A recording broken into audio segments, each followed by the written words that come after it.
"Bapak mau nikah lagi?" ucap bapak berdiri tak jauh dariku. Umurnya tak lagi muda, tapi wajahnya tak terlalu tua. Kedua netra bapak terlihat bahagia. Sebagai anak aku juga bahagia. Apalagi ibuku sudah tiada meninggalkan keempat anaknya yang masih butuh kasih sayang.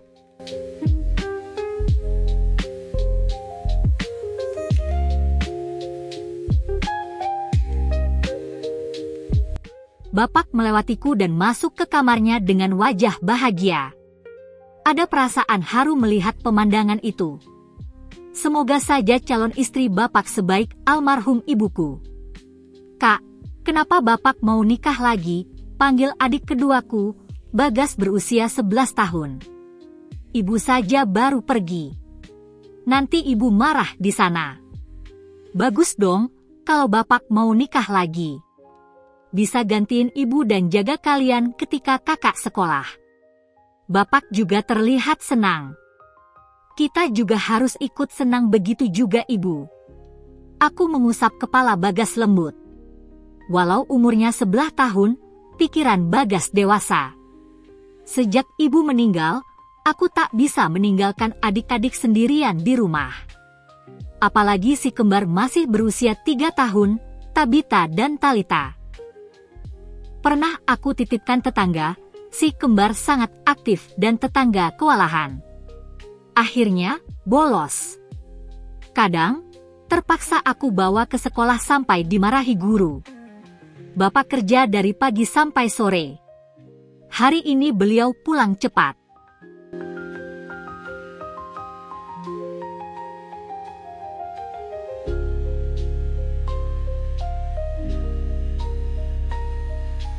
"100 hari meninggalnya ibu telah tiba. Di rumah ramai para tetangga membantu kami untuk pengajian nanti malam." Bapak terlihat gelisah. Aku menatap raut wajahnya berbeda dari biasanya. Mungkin teringat almarhumah ibu. Ia duduk dengan tatapan kosong. Beberapa tetangga menyapa, tak ada reaksi darinya. "Jangan melamun, Pak. Tadi ditegur sama orang." Bapak diam aja. "Pergilah. Jangan ganggu bapak," bentaknya mengibaskan tangan. Beberapa hari ini bapak terlihat berbeda, entah apa. Aku merasa ada sesuatu yang ia pikirkan. Bapak bukan tipe seperti itu. Ia tak pernah memukul atau membentak anak dan istrinya walau kesalahan besar sekalipun. Tak lama kemudian bapak pergi entah kemana. "Shanum, garam habis. Bisa kamu beli dulu." Aku bersyukur ibu selalu ikut kegiatan RT. Ketika ada yang terkena musibah, uang duka itu digunakan mereka untuk acara pemakaman dan pengajian.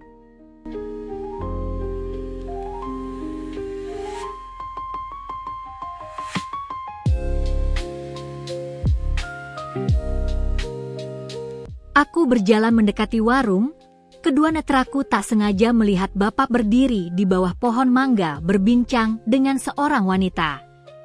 Wajahnya tertutup tubuh bapak, ingin aku dekati, tapi takut bapak marah lagi. "Shanu mau beli apa?" tanya ibu pemilik warung. "Garam 3 bungkus." Aku menoleh ke arah bapak, tapi sudah tak ada lagi. Kemana mereka pergi? "Ini kembaliannya." Pemilik warung menyodorkan recehan. Segera kembali ke rumah agar ibu-ibu yang membantu masak tak menungguku terlalu lama. Waktu terus berputar, aku tak melihat bapak sejak di warung tadi. Banyak para tetangga menanyakan keberadaan bapakku. "Shanum, coba kamu cari bapakmu. Telepon dia. Kerjaan sudah rapi semua. Tinggal undang orang kampung untuk nanti malam." "Shanum gak punya ponsel, Bu RT." Ibu RT menyodorkan ponselnya dan memintaku untuk menghubungi bapak dengan nomor yang tertera di dinding dapur. Ibuku sengaja menulis di sana agar tak hilang.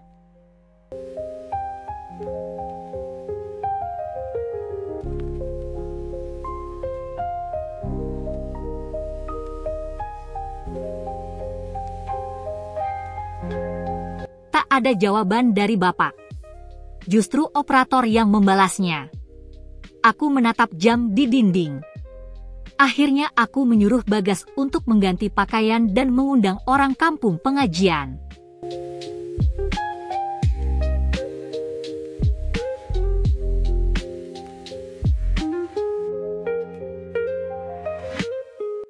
Pengajian berjalan lancar, tapi Bapak belum juga pulang.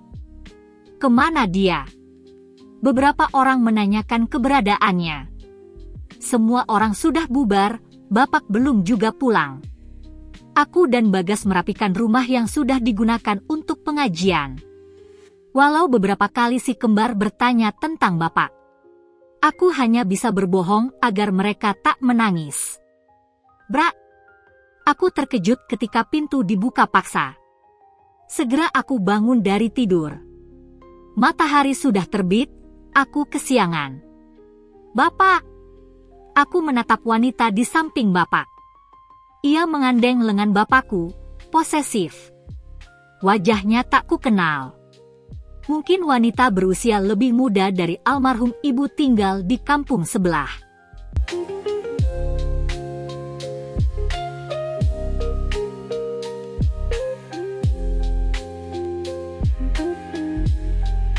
Shanum, ini Mila, calon istri Bapak. Ibu, sapaku ramah menyodorkan tangan. Wanita itu tampak enggan dan terpaksa. Jam segini belum bangun. Dari tadi ketuk pintu gak kedengaran, apa, tegur wanita itu. Entah aku harus panggil apa. Ibu atau Bibi? Maaf, Bi. Shanum kecapean. Semalam 100 hari ibu. Bibi Mila menoleh ke arah lain. Ia berjalan melihat sekeliling dalam rumah.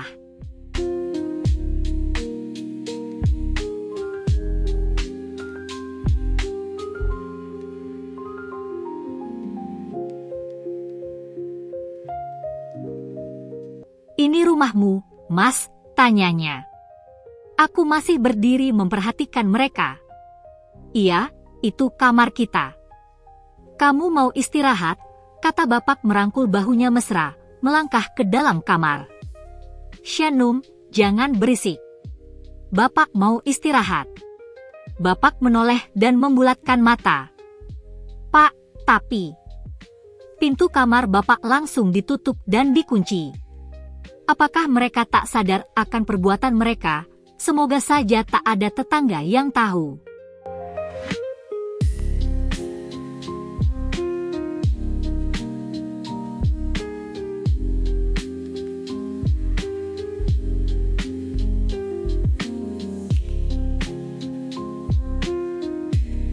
Beberapa jam mereka di dalam kamar. Bapak juga membawa makanan ke dalam kamar. Wanita itu tak keluar sama sekali. Entah apa yang dilakukannya. Hingga sore menjelang. Ia keluar setelah membersihkan tubuh dengan rambut basah, begitu juga Bapak. Pak, mau kemana? Tanya Talit Hacadel. Ia menghampiri Bapak. Tapi Bapak terlihat tak merespon, apalagi Bi Mila tampak menghindar. Anakmu kotor sekali. Lihat pakaiannya. Shanum, cepat ambil Talitha, bentak Bapak. Pokoknya aku gak mau tinggal di sini. Gak mau. Iya, tenang saja. Bapak melirikku sinis. Urus adikmu dan jaga mereka. Bapak pergi. Bapak mau pergi kemana? Tanyaku merasakan sesuatu yang tak enak dalam hati. Kami akan pergi, jadi jangan ganggu kami lagi, ucap Bi Mila. Ia menarik lengan Bapak keluar rumah. Talita dan Tabita melihat Bapak pergi langsung berlari dan mengejarnya. Segera menahan tubuh mereka agar tak mengejar. Bapak ikut. Bapak. Mereka berdua menangis di depan pintu melihat Bapakku pergi bersama wanita itu. Pria itu tak peduli dengan tangisan si kembar.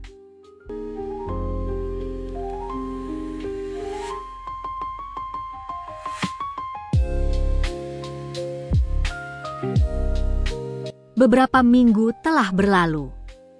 Bapak tak pernah pulang. Aku dan adikku hanya memiliki uang sisa yang diberikan Bapak. Beras sisa pengajian masih ada. Setiap hari aku buat bubur atau nasi goreng untuk menghemat. Terkadang memetik daun ubi untuk disayur. Aku berharap token listrik tak berbunyi. Nyatanya suara itu terdengar juga.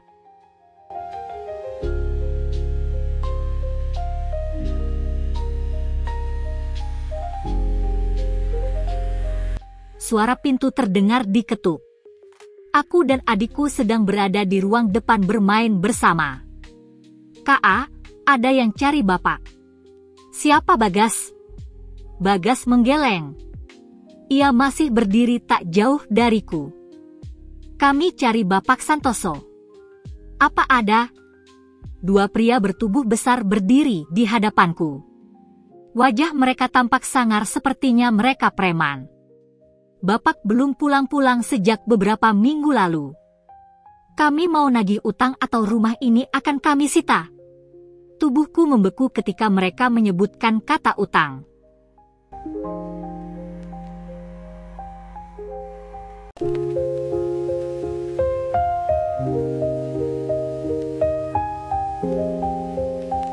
"Cepat bayar atau kami sita rumah ini.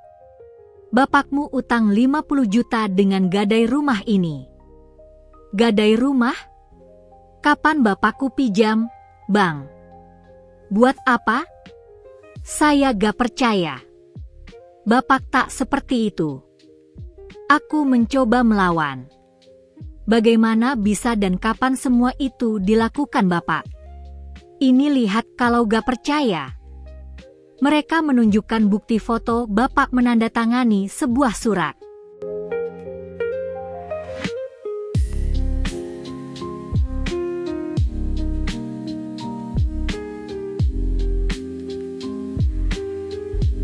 Tapi buat apa?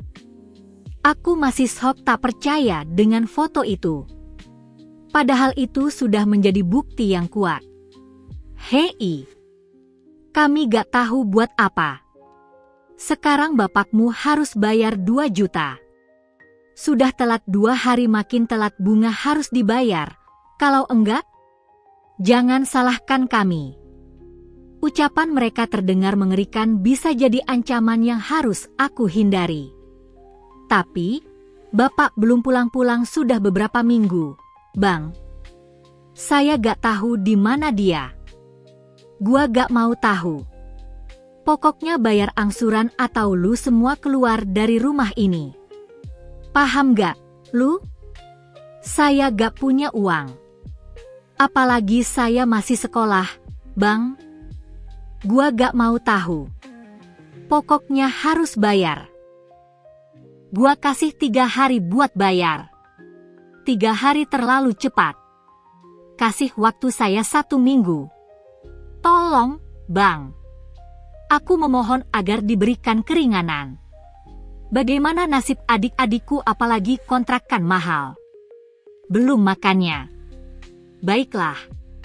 1 minggu. Kalau enggak, rumah ini gua sita atau lu mau?" Pria itu menghentikan kalimat dan menatapku dengan tatapan aneh. Bulu kuduku langsung merinding.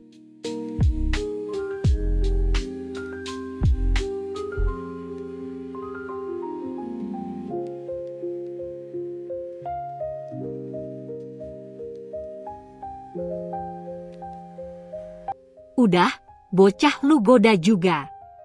Ayo pergi, ajak teman satunya. Oke. Jangan lupa pesan gua.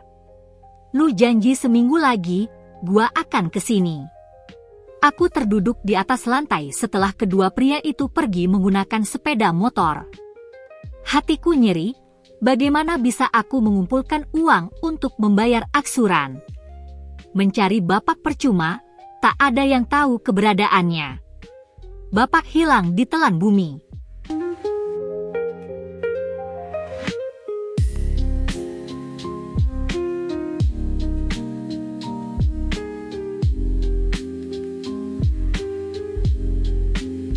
"Kak, Panggil Bagas membantuku berdiri. Ia memeluk tubuh ini memberikan kekuatan hidup. Sebagai anak paling tua, aku harus mencari cara agar rumah ini tak disita, apalagi dengan harga 50 juta belum bunganya harus aku bayar juga. Sangat murah sekali harga rumahku, rugi. Kalau rumah ini disita, di mana kami akan tinggal?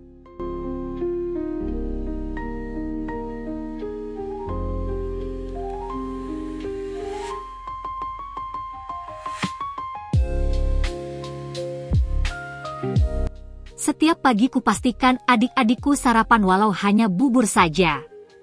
Sedangkan aku makan sisa makanan mereka. Kak, Bagas gak mau sekolah. Loh, kenapa? Jangan begitu. Kamu harus sekolah biar jadi orang sukses. Bagas mau kerja aja bantu Kak Shanum cari uang. Itu urusan kakak. Kamu sekolah yang pintar. Aku tahu Bagas merasakan penderitaanku. Tapi ini semua adalah kewajiban sebagai seorang kakak yang ditinggal orang tua. Walau sebenarnya bapak masih bernapas.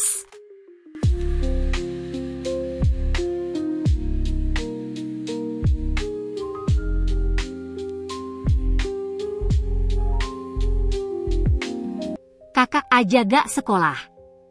Bagas juga mau berhenti sekolah.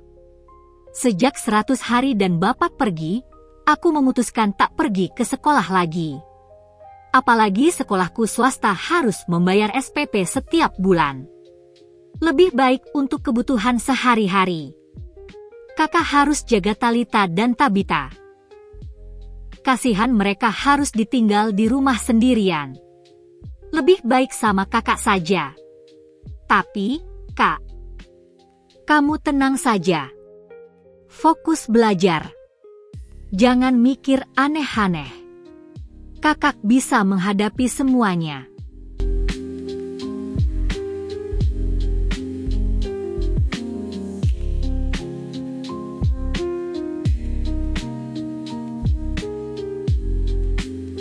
Aku berjalan mengendong si kembar. Tidak mungkin meninggalkan mereka. Tak ada yang mau menjaganya. Apalagi si kembar tak bisa diam. Kakiku sudah melangkah sangat jauh. Setiap warung makan ku datangi hanya ingin meminta pekerjaan, tapi tak ada satupun orang yang mau menerimaku. Apalagi membawa 2 orang balita. Aku duduk di trotoar, menatap jalanan yang ramai. Perutku keroncong, sejak pagi belum ada sesuap nasi masuk ke dalam. Sedangkan si kembar sudah kuberi bubur agar mereka tak rewel. Setiap hari mereka tak pernah menolak makanan yang kuberikan.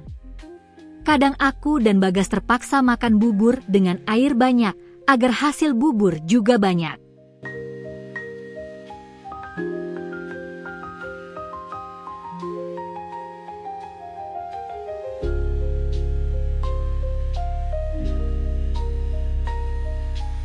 Kakak, panggil Tabita mengusap pipiku.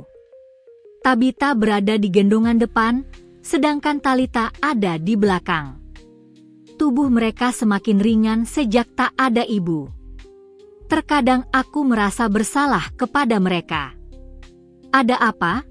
Tanyaku mengusap kepalanya lembut. Ku kecup pipinya. Mereka sangat lucu dan menggemaskan. Mamam, keluh adikku. Aku membawa bubur di dalam tas agar mereka tak kelaparan di jalan. Tak lupa air putih. Sejak orang tuaku pergi, Tabita dan Talita jarang sekali minum susu.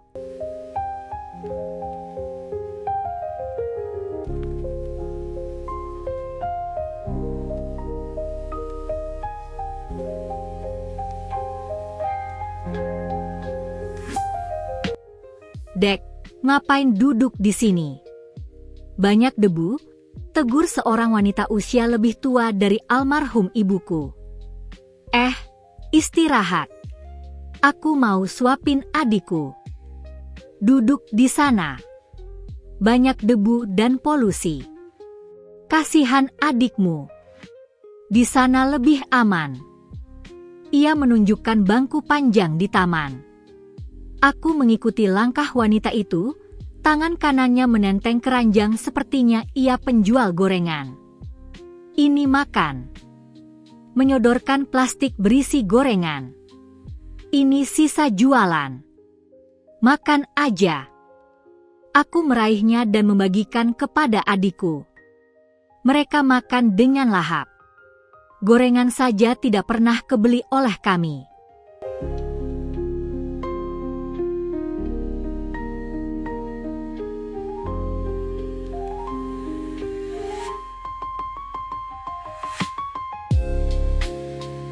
Setelah kami mengobrol beberapa menit dan paham dengan keadaanku, wanita itu memintaku untuk membantunya berjualan gorengan. Mak Asih namanya. Serius, Mak? Iya serius. Daerah sini aja. Mak udah tua gak sanggup jalan jauh, kamu bisa gantiin Mak. Tanpa berpikir lagi, aku menganggukkan kepala. Mak Asih menunjukkan jalan ke rumahnya tak jauh dari taman itu agar besok aku bisa ke rumahnya.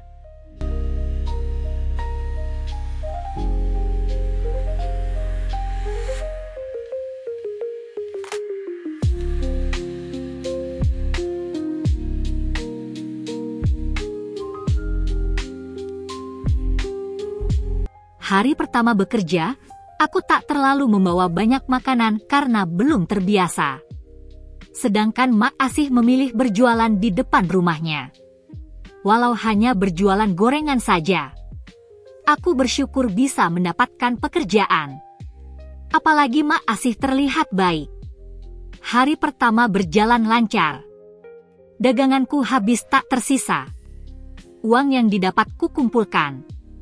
Ternyata masih banyak sekali kekurangannya. Tapi itu semua tak mematahkan semangatku.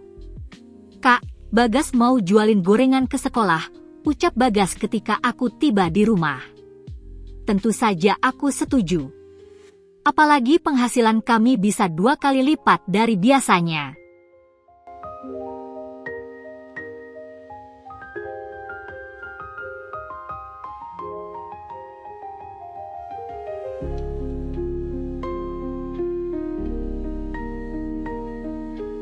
Langit tampak mendung, padahal jam menunjukkan 11 siang.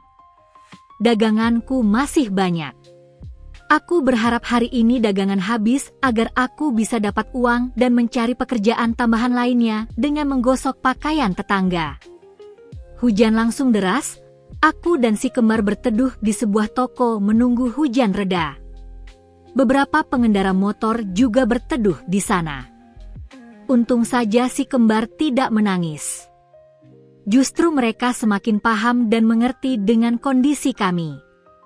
Sejak tadi ada mobil hitam yang memerhatikan aku. Beberapa kali pria di dalam mobil itu terlihat gelagat yang aneh. Hingga ia keluar dari mobil bersama beberapa temannya menghampiri tempat aku berteduh ketika para pengendara motor memilih melanjutkan perjalanan setelah hujan rintik-rintik. Tubuhku semakin menegang apalagi tatapan mereka tertuju kepadaku. Ya Allah, apa mereka preman yang menagih utang Bapak? Uang Anya belum cukup, masih sangat jauh. Aku harus bagaimana? Apalagi masih hujan, makanan yang aku bawa bisa basah semua. Hingga mereka berdiri mengelilingiku, menatapku dengan tatapan yang tak ku mengerti. Mau apa mereka?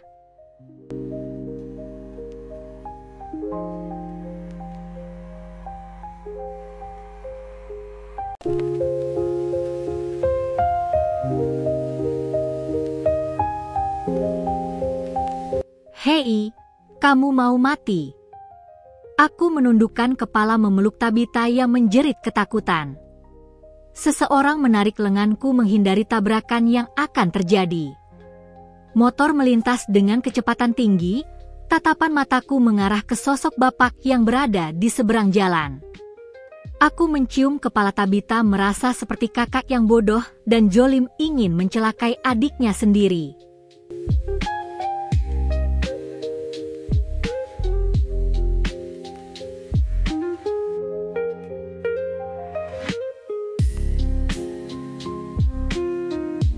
Kalau mau mati jangan di sini.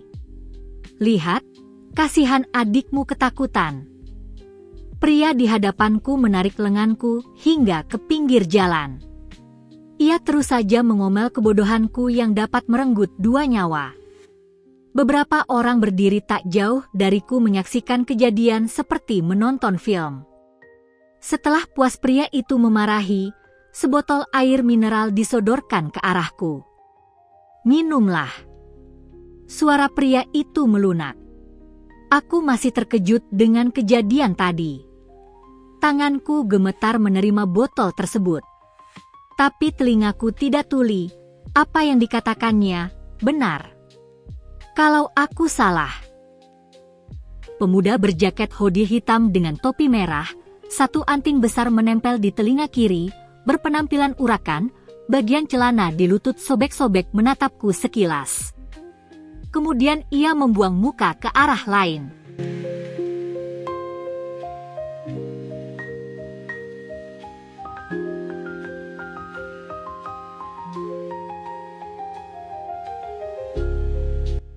Minumlah dan segera pulang. Orang tuamu pasti menunggu. Jangan berkeliaran di jalan. Aku tak punya orang tua, ucapku lantang, nyatanya sesak di dada. Segera kusodorkan air ke bibir mungil Tabita yang sejak tadi meminta minum. Wajah pemuda urakan tersebut menatapku. Tidak perlu kasihan. Aku bisa menghidupi adik-adikku, ucapku menahan nyeri kehidupan. Semua yang kulontarkan tak seperti kenyataannya, padahal aku rapuh.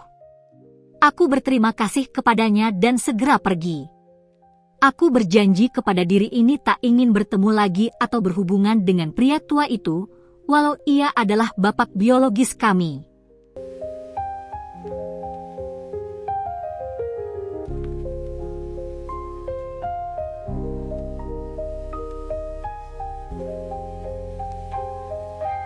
Ku hentikan kaki ini mencari pohon yang teduh, mengusap kasar wajah ini dan memejamkan mata. Kenapa nasibku begitu pilu, ibu, kenapa harus pergi? Kami masih membutuhkanmu. Laplah wajahmu. Sebuah sapu tangan disodorkan ke arahku. Kenapa kamu mengikutiku? Tanyaku sinis dan tetap waspada. Jangan sampai terlihat lemah. Aku gak mengikutimu. Kita satu arah. Perkenalkan, aku Diki. Pemuda berusia 20-an mengulurkan tangan sebagai tanda perkenalan.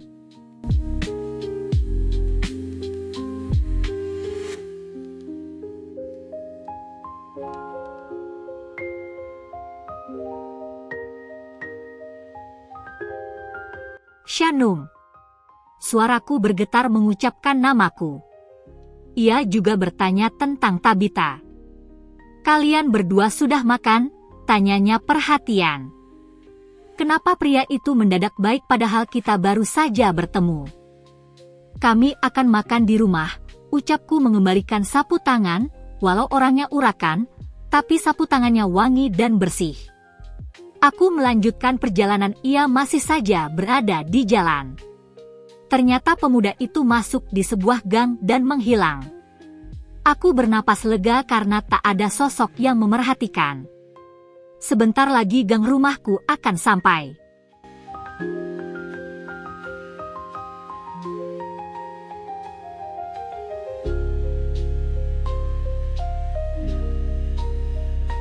Bagas, panggilku setelah mengucapkan salam. Aku mendorong pintu dan melihat adik lelakiku memangku Talita dengan mata terpejam. Ia pasti lelah, apalagi Talita rewel kalau sakit tak ingin diletakkan di atas kasur, selalu saja minta gendong.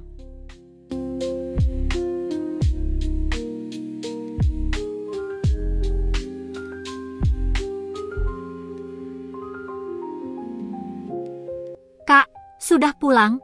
Tanya Bagas. Ia tak menyadari kalau Talita sudah bangun, hanya saja Talitaku gendong di punggung dan aku masak untuk makan sore mereka. Kamu lapar? Kakak beli mie instan rasa soto kesukaanmu. Walau mie instan murah, Tapi kami tak mampu membeli karena lebih baik membeli beras lebih kenyang.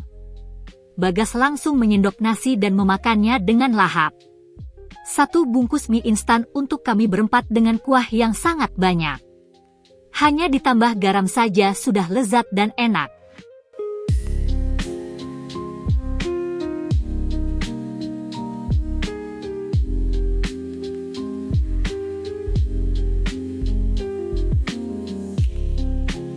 Suara pintu dibuka kasar.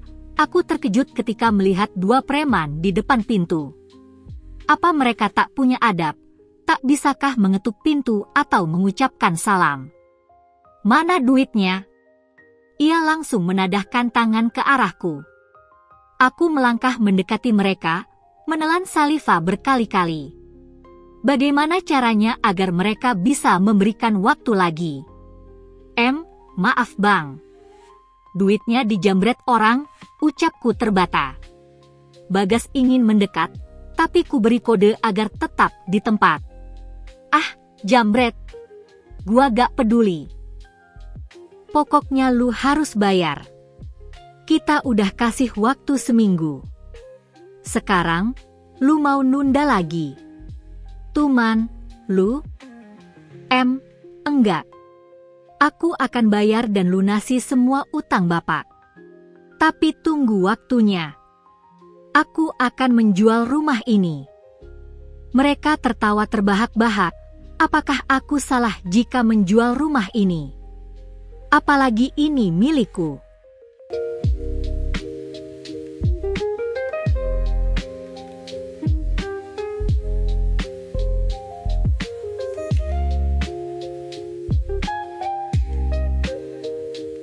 Gak bisa begitu. Kalau lu gak bisa bayar rumah ini justru gua sita karena bapak lu udah tanda tangan perjanjian. Mereka tertawa kembali. Mana bisa begitu? Harga rumah ini lebih dari 100 juta. Anak kecil. Kalau gak tahu urusan orang dewasa jangan sok-sokan pinter. Tapi bang, ini sama juga pemerasan. Gak bisa begitu. Bagaimana dengan kami? Lah, mana gua tahu. Itu derita lu bukan gua. Suruh siapa ngutang sama kita. Salah sendiri. Aku langsung bersujud agar diberikan kelonggaran lagi. Di mana kami akan tinggal? Bagaimana nasib adik-adikku?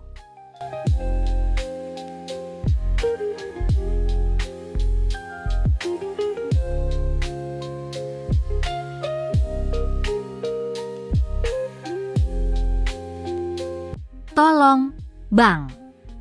Kasihan kami anak piatu. Ibu kami baru saja meninggal. Tolong, bang. Jangan usir kami. Kutangkupkan kedua tangan mengibah kepada mereka yang memiliki hati, tapi ternyata mereka tertawa bahagia di atas penderitaan. Hari ini juga angkat kaki dari rumah ini atau gua hancurin semua barang-barang lu. Jangan, bang. Adik saya lagi sakit. Jangan. Kasih kesempatan sekali lagi.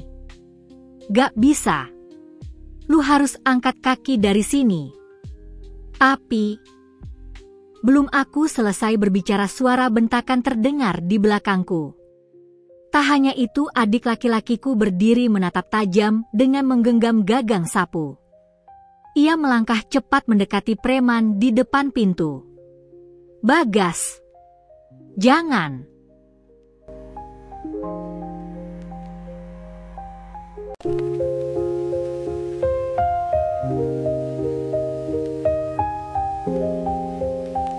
Bapak pergi ketika kami masih kecil. Ia meninggalkan kami dan menikah lagi. Setelah kami dewasa, Bapak menuntut kami agar menafkahinya. Maaf, Bapak kami sudah mati. Baru saja hendak melangkah menuruni tangga. Aku berpapasan dengan Nyonya Kartika yang baru saja pulang entah dari mana. Aku menyapa ramah, Hanya saja ia enggan membalas sapaanku hingga tubuh mungil ini ditabrak olehnya padahal aku sudah menyingkir hingga menempel di dinding.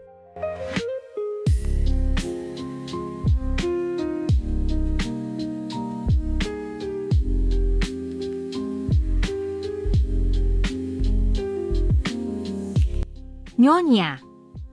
Apa? Kamu bentak saya? Sakit, Nyonya. Aku mengusap bahu pelan.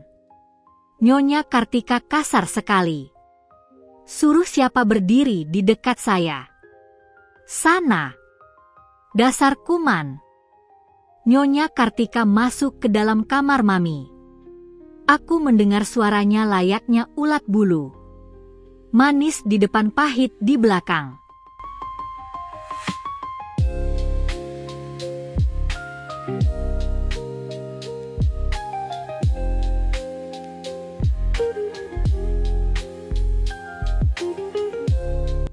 Hari yang dinanti telah tiba. Sesuai janji kepada adik-adikku mengajak mereka ke mall, bermain wahana dan game di sana. Banyak aneka ragam permainan di sana.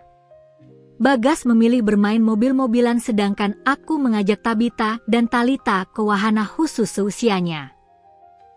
Setelah lelah bermain, kami pergi ke restoran fast food bergambar ayam crispy seperti permintaan Bagas yang ingin mencicipi makanan di sana.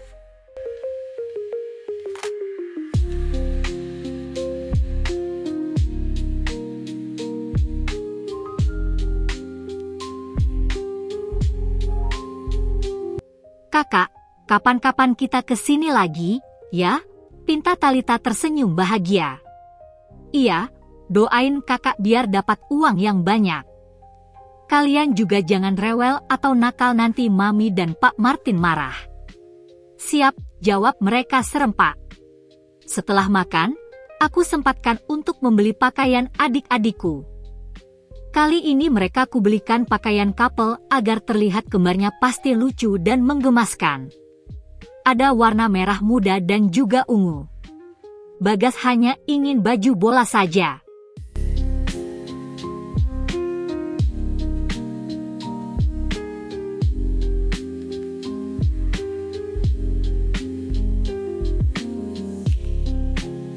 Sudah semua. Kita pulang. Bagas mengendong Talita sedangkan aku Tabita. Tubuh mereka semakin berisi setelah tinggal di rumah Tuan Martin. Kak, boba. Belum dibeli? Pinta Bagas. Aku berjanji akan membelikan minuman viral itu. Oh, iya. Kamu beli sendiri bisa, kan? Kaki kakak pegal. Kakak tunggu di sini, ya. Aku menunggu di luar lobi. Tak terbiasa jalan-jalan ke mall sudah capek. Padahal dulu sering jalan kaki. Iya? Gak apa. Dekat, kok di sana. Penjual boba tak jauh dari lobi jadi aku bisa memantau dari kejauhan. Talita tak mau ikut denganku. Ia memilih menemani Bagas.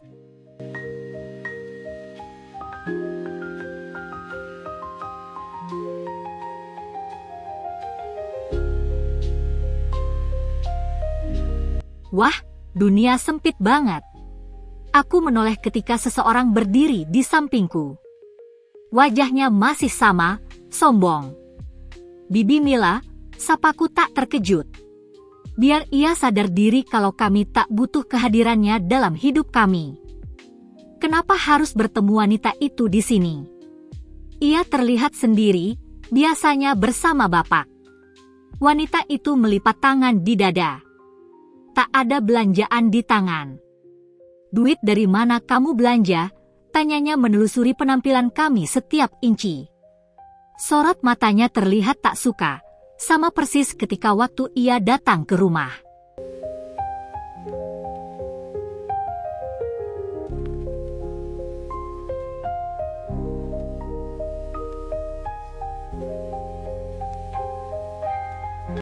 Belanja, makan dan... Aku tak melanjutkan perkataan biar ia berpikir sendiri. Maaf, kami buru-buru. Aku hendak melanjutkan langkah. Namun lengan aku dicekal. Pasti ini uang suamiku, tuduhnya menatap tak suka. Ia menarik plastik dan melihat isi di dalamnya.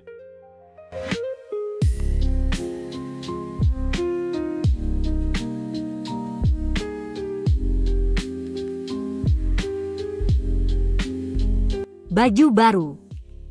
Kamu pasti minta sama suamiku. Berani banget kamu. Jangan ganggu suamiku atau ku cabik-cabik, ancamnya membuatku terkekeh pelan. Suaranya pelan, akan tetapi terdengar menusuk. Kalian bukan tanggung jawabnya lagi. Ibu kalian sudah mati. Satu kata yang tak kusuka menyebutkan ibuku. Ternyata bapak memilih wanita yang salah. Bukannya lebih baik dari ibuku malah dapat batu kerikil di jalan. Uang bapak? Maaf, kita gak butuh, ucapku menekan kata paling akhir. Ku tepis tangannya kasar. Wanita itu menarik lenganku kembali lebih kasar. Apaan sih, Bi? Bentakku tak suka. Bohong kamu. Pasti kamu minta sama suamiku. Jangan pernah datang menemuinya apalagi minta uang. Bibi Mila mendorong tubuhku.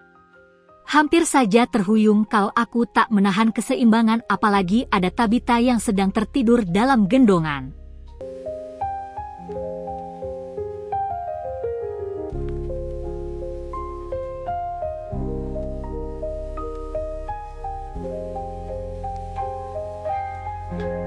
Kalau bapak kasih uang, itu sudah kewajiban dia. Bibi tidak bisa mencegahnya. Apalagi kami darah dagingnya. Sedangkan Bibi hanya orang lain. Aku tak peduli lagi dia orang tua yang harus dihormati. Ia sudah keterlaluan berkata demikian. Semua orang tua wajib menafkahi anak-anaknya apalagi masih kecil dan sekolah. Tangan Bibi Mila mendarat di pipiku hingga rasa panas terasa di wajah. Kudorong tubuhnya hingga ia terduduk di atas tanah, biar rasa.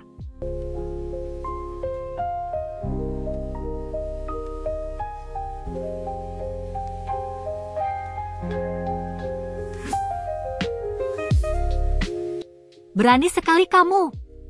Asal, Bibi tahu. Setelah bapak menikah lagi, ia tak pernah memberikan nafkah kepada kami. Jadi, jangan pikir aku akan menjadi pengemis meminta uang kepada bapak kandung sendiri. Tak akan pernah. Bagaimana ia meninggalkan kami tanpa nafkah hingga rentenir datang menyita tempat tinggal kami. Satu-satunya, rasanya sakit luar biasa. Sombong. Baru belanja begitu saja sudah belagu. Paling kamu jual diri jadi lonte. Pasti itu. Bibi Mila bangun dan melangkah mendekatiku. Aku bersiap-siap untuk serangannya. Bisa saja tamparan kedua mendarat di pipi.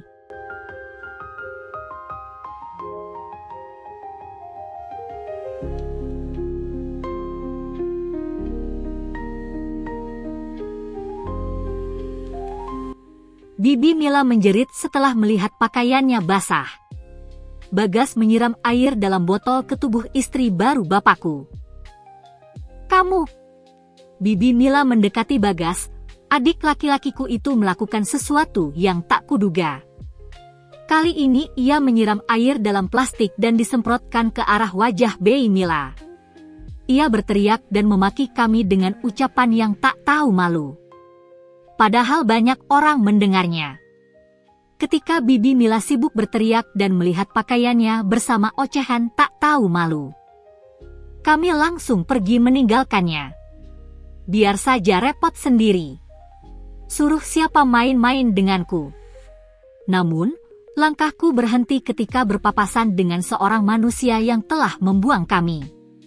Bapak, anak kurang ajar. Ia melayangkan tangan di udara mendarat dengan cepat.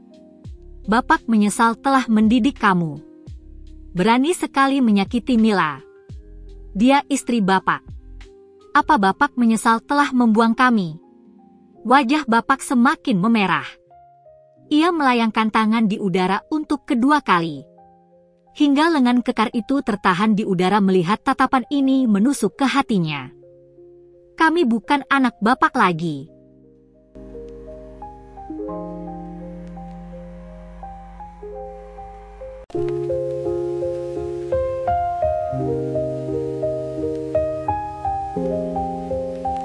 Shanum. Ya ampun. Alhamdulillah. Akhirnya Bapak ketemu kamu. Bapak kangen. Kamu kemana saja? Bapak memelukku erat, pelukan yang dulu sangat kuinginkan apalagi aku anak pertama. Tapi itu dulu ketika ibu masih hidup. Bapak. Ngapain? Tanyaku lirih berusaha melepaskan pelukannya. Shanum. Bapak kangen banget.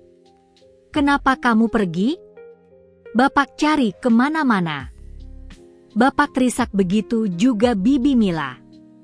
Ia memangku di kembar dan mengusap kepalanya seperti sangat menyayanginya. Kenapa aku muak melihat mereka?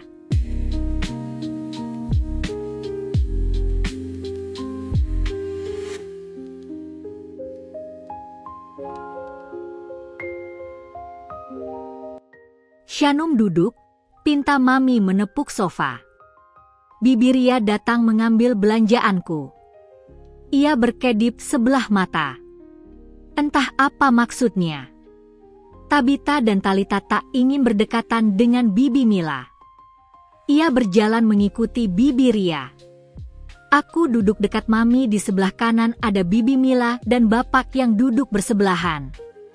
Wajah mereka basah dan sembab.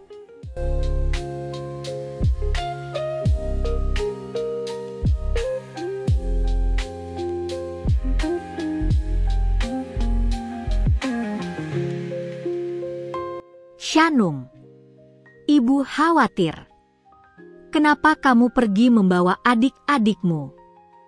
Kamu tega ninggalin kami. Kasihan adikmu pasti kesepian tak ada ibu. Suara tangisan terdengar pilu. Ah, ibu. Sejak kapan aku memanggilnya ibu? Tinggal serumah saja tak pernah. Mereka ini aneh.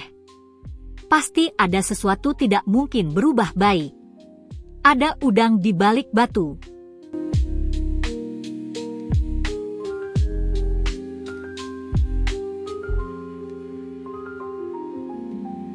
Shanum, Bapak cari-cari kamu. Ternyata kamu di sini. Untung saja tadi Bapak lihat kamu di jalan. Syukurlah, Nak. Oh, pantas mereka ke sini. Mungkin ia melihat aku keluar dari rumah tadi dengan sepeda dan langsung menghampiri rumah ini. Bu, bagaimana dengan permintaan kami? Mereka anak-anak saya. Kenapa bisa ada di sini? Apa jangan-jangan? Tadi sudah saya jelaskan kalau mereka dititipkan oleh mertua saya. Shanum juga kerja di sini bantu-bantu beberes rumah. Adik-adiknya saya persilakan tinggal di sini. Ah, kerja. Bagaimana bisa? Kami mencari mereka hingga melapor ke polisi. Ibu malah menahannya di sini. Seharusnya kami orang tuanya berhak tahu. Ibu ini suka mempekerjakan anak-anak di bawah umur. Aku tak tahu maksud dari Bapak dan istrinya menemui Mami. Mereka beberapa kali tampak saling bertatap, kode mata yang dilakukan Bibi Ria tadi. Tapi aku tak paham. Percakapan mereka membingungkan.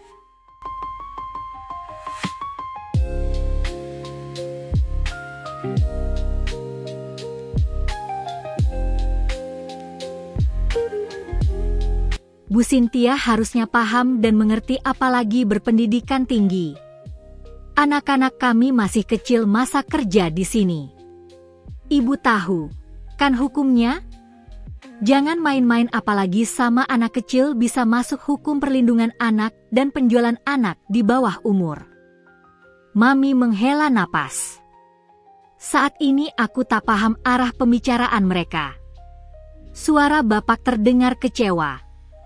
Bibi Mila tampak meneteskan air mata. Apa maksudnya ini?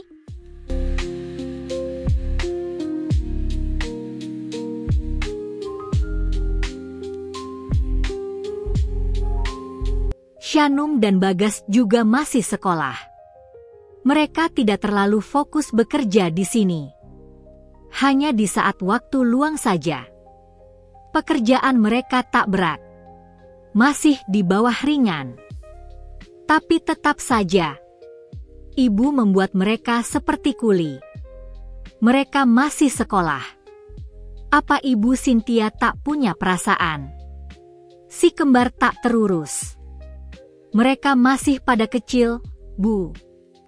Bapak menimpali dan semakin menjurus. Bapak tenang saja. Mereka tak kekurangan apapun di sini. Mereka juga senang, kok. Tanya saja Shanum.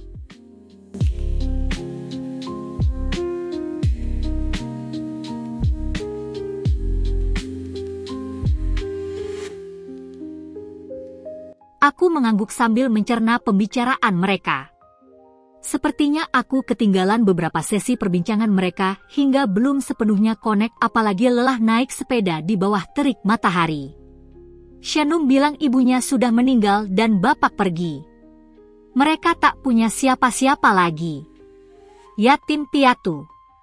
Saya dan keluarga menerima mereka di sini hingga memberikan fasilitas di rumah ini. Mami masih bernada lembut dan sopan. Ah, yatim piatu. Shanum, tega sekali kamu berkata begitu. Bapak masih hidup, Nak. Bapak sayang sama kamu. Bapak pergi mencari nafkah, kamu malah kabur. Bapak menggenggam tanganku. Aku menatap tangannya meremas kuat. Iya, Shanum. Kalau ngambek atau marah sama kami karena menikah, jangan kabur. Kami mencarimu, Nak. Kenapa mereka membuat aku yang bersalah? Aku ini tak kabur, tapi diusir rentenir. Beberapa kali mencoba bersuara, Bapak dan Bibi Mila langsung memotong dengan tangisannya.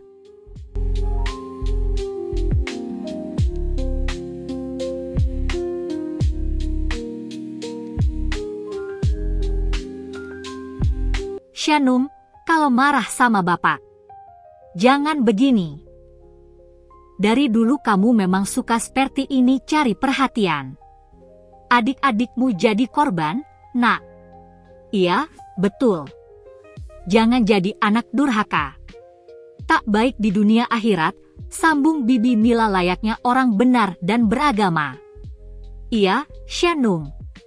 Bapak sampai sakit karena memikirkan kalian, lihatlah, badan Bapak makin kurus. Apa yang kurus? Justru badan Bapak makin berisi dan terlihat beda. Mungkin ia menikmati uang rentenir itu untuk foya-foya.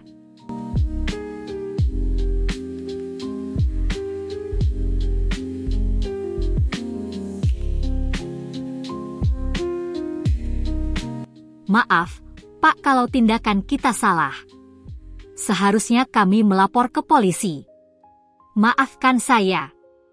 Mami, panggilku memelas. Wajah Mami tampak beda, apa mungkin ia percaya dengan omongan mereka? Terus bagaimana sekarang? Uang kami sudah habis untuk mencari mereka berempat. Sampai ke kota ini dengan biaya hidup yang tak murah. Saya minta ganti rugi saja.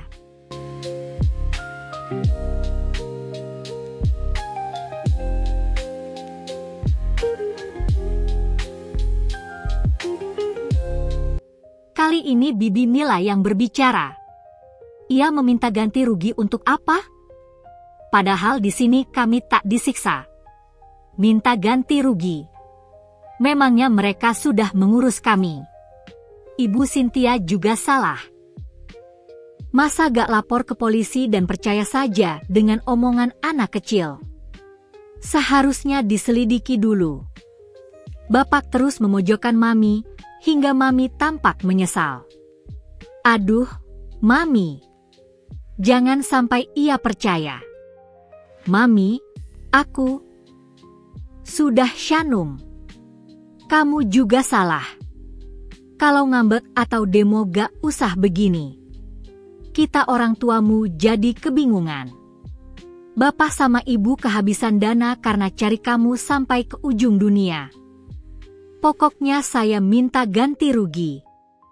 Aku membulatkan mata, enteng sekali mereka berkata. Memang sudah gila.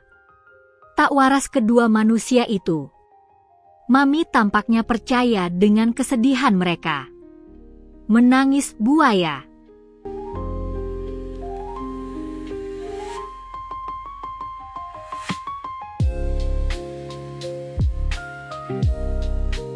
Baiklah. Berapa yang harus saya ganti? Satu anak 250 juta, ucap Bei Mila lantang. Jadi 4 anak 1 miliar, saya yakin Ibu Cynthia mampu. Apalagi rumah Ibu mewah dan besar. Uang segitu sedikit bagi Anda. Netra Bapak melirik istri barunya. Mereka sudah gila meminta ganti rugi sebesar itu. Mereka menjual kesedihan demi uang. Padahal menjual kebohongan.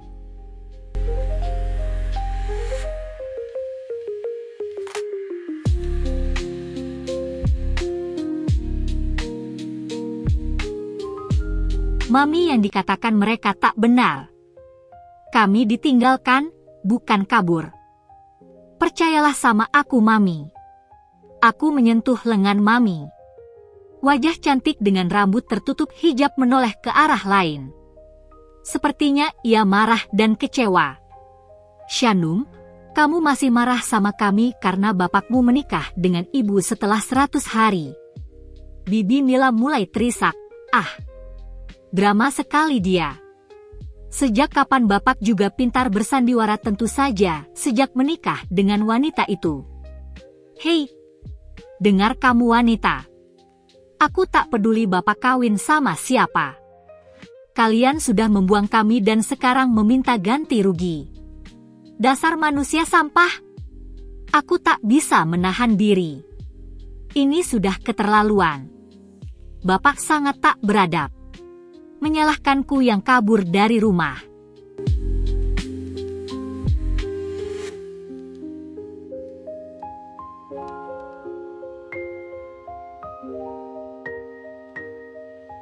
Shanum, jangan berkata begitu. Mereka orang tuamu. Mami meninggikan suara. Aku kembali duduk dan menundukkan kepala. Wajah bapak dan Bibi Mila tampak senang mendengar bentakan Mami. Tak apa. Saya sudah biasa, Ibu Cynthia. Shanum belum bisa move on dari kematian ibunya. Ia pasti sangat terpukul hingga bersikap seperti ini. Saya maklumi. Lagi-lagi air mata buaya keluar dari netra wanita itu. Mungkin kalau ada lomba drama air mata, mereka pasti pemenangnya. Terlihat meyakinkan dan sangat memukau.